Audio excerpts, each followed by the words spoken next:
I never believed in conspiracy theories.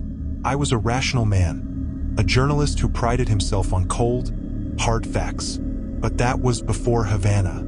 That was before the noises, before the pain, before the nightmares. It started as just another assignment. I had been sent to Cuba to investigate the strange illnesses affecting U.S. diplomats. Cases of sudden dizziness, intense migraines, memory loss. Some whispered about secret weapons. Others called it mass hysteria. I figured the truth lay somewhere in between. I landed in Havana on a sweltering August afternoon, the air thick with humidity. The streets were alive with music, the scent of roasted pork drifting from street vendors. My hotel was a small, colonial-style building near the Malecon, the sea breeze offering little relief from the heat. The first few days were uneventful. I interviewed former diplomats, spoke to doctors who treated the victims, and combed through medical reports. Every story was the same. People waking up in the middle of the night with intense pressure in their heads, a high-pitched noise drilling into their skulls, followed by unexplained neurological damage. It sounded terrifying, but it was all second-hand information. Then, on my fourth night in Havana, I heard it for myself. I woke up gasping, my head pounding. The room was completely dark except for the dim glow of the streetlights filtering through the curtains. At first, I thought the pain was just exhaustion, but then I heard it.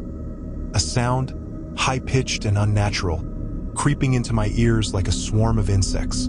It wasn't coming from outside. It wasn't coming from anywhere. It was inside my head. The pressure built rapidly, like someone was pushing a steel rod into my skull. I clutched my temples, trying to make it stop, but the sound only grew louder. It was a frequency not meant for human ears, a noise that bypassed logic and drilled straight into the primal part of my brain that recognized only one thing: terror.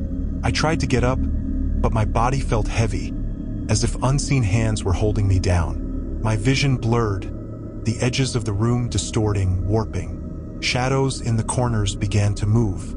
I squeezed my eyes shut. It's just the pain, just the noise, just my mind playing tricks on me. Then the whispering began. At first, it was barely audible, a soft murmuring underneath the screeching sound in my skull. Then it grew louder. It wasn't Spanish.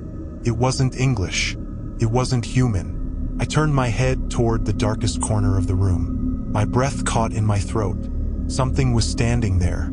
It was tall, impossibly thin, its body shifting like smoke, its eyes, if they were eyes, glowed a dull, sickly yellow. The thing stood motionless, but the whispers came from it, filling the room, filling my head. I couldn't move. I couldn't speak.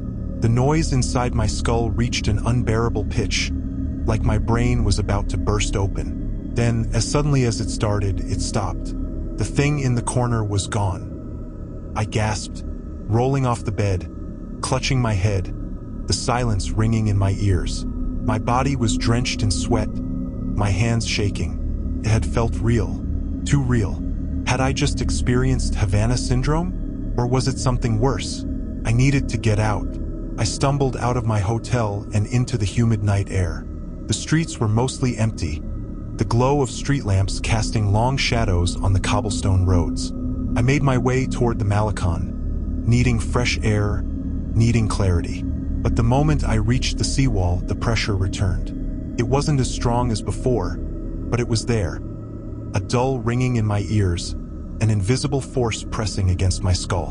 And then I saw him. A man stood a few feet away, dressed in a dark suit, staring out at the water.